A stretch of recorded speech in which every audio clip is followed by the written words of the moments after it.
Rolleston School was committed and dedicated to this. And then what was that process? Where was your start? Yeah, when I came on board as a foundation teacher initially, we enlisted, we invited along Dr. Lucy Hone initially, and she spoke to and gave training to the whole staff. And that really, I guess, ignited even more so that flame around how we're going to do this as a school.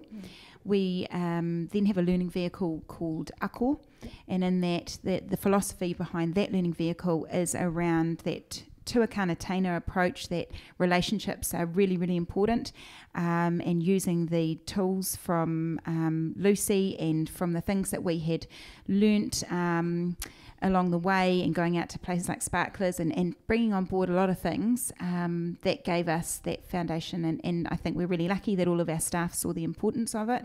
The staff knew that they were going on a new journey, and have been able to just pick up these tools and teach outside of what they would have done in the past. So you've got teachers that have been in the game for sort of 30, 40 years who are going, okay, now we can bring this into our teaching, even if we are in, I don't know, a workshop situation or a science lab, it's just part of everything that they do.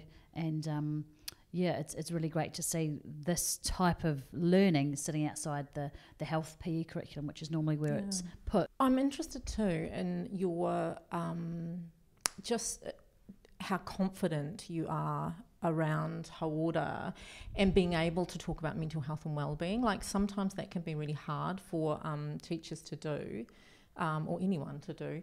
What brings that to you? What is it? Have you had specific training around that, or is it just your philosophy, or is it just what's the secret? I think it goes back to the relationship stuff and the pastoral care for students, because no training other than the research done over the years of being at the college and looking into different wellbeing models. I remember when I first started, we had lots and lots of time to plan before the school opened, about 2 terms, and so just getting lost in all this research that's out there and kind of going, which is the right model, looking all over the world at different places, and what's the right model for us.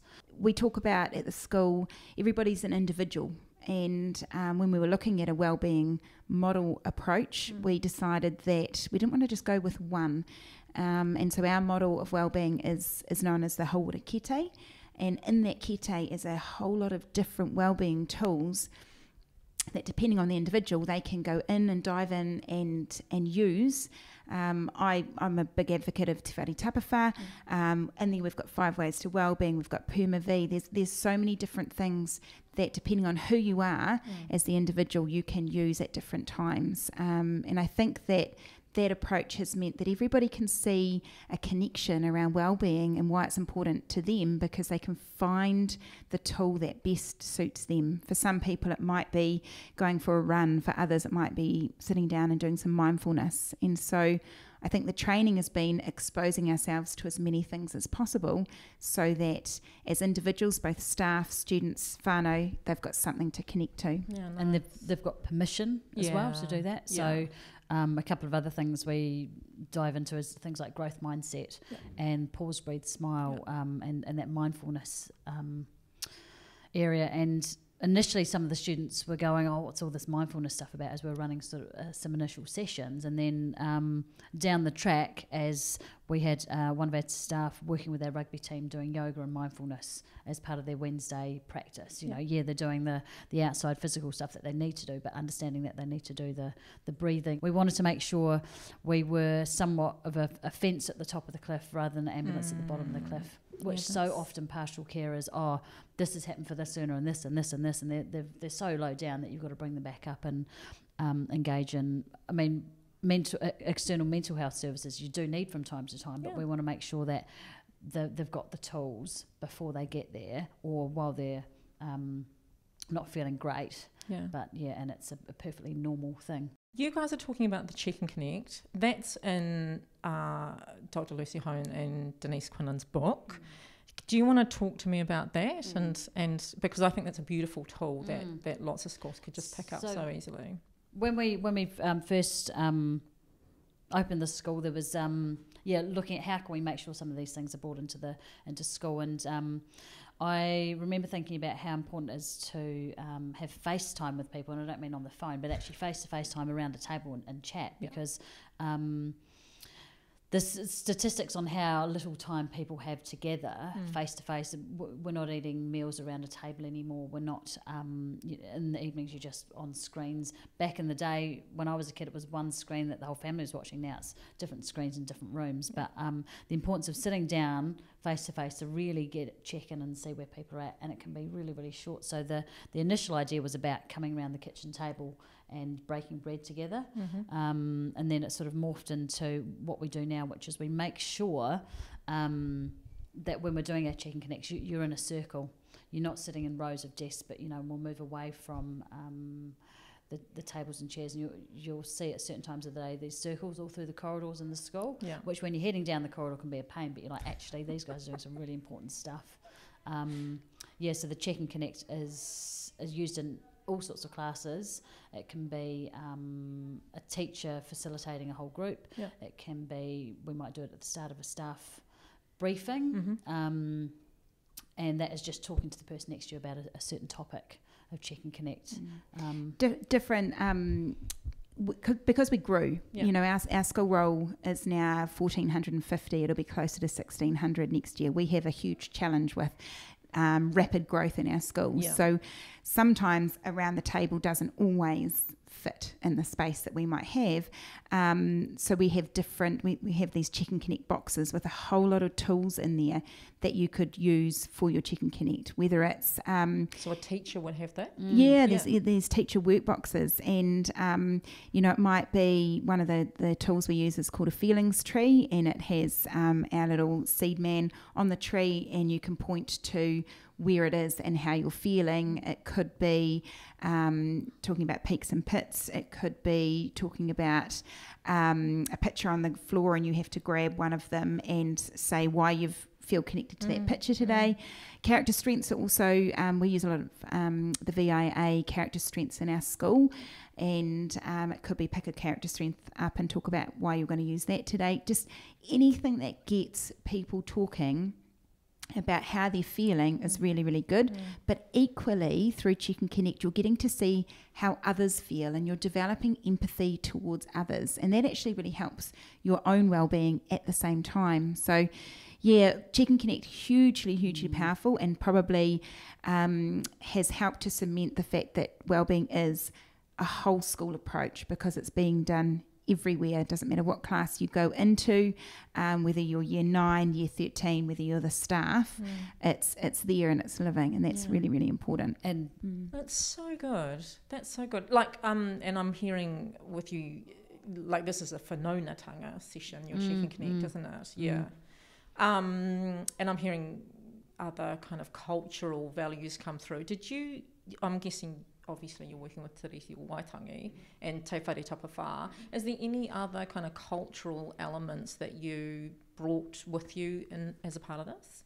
Back at the very beginning of the school, on the establishment board was Te Taumutu, our local runanga, and they're very much on board as well in the direction that we took. And I think that they gifted us our school whakatauki, he kākano e rui mai e rangiatia, the seed shall not be lost. And so as part of that language, the way that we talk within our school, and connecting with Māori, because that language, that discussion, what's good for Māori is good for all, and that is what we do within the school. And I think we have whānau parent evenings, gathering that voice, and again it's stories, it's talking, it's kōrero, and that just connections is and connection building the and relationships. And I think that's why it lives and breathes for all students, and gives them that place to know that what I'm doing, carving, one of our teachers is a carver. That's a form of mindfulness. It's a form of connecting with your culture. It's a form of looking after your well-being, and it's so important when you go down to that classroom and you see the students in that space, and I think that you know, conscious decision, yes. Right decision, absolutely. Working through it, living, and making sure, you know, some of our character strengths language is in Te Reo Māori as well, within the school, giving the tools so that everybody feels really comfortable. It's not a place that people are worried to step into. It's a place that they're welcome together.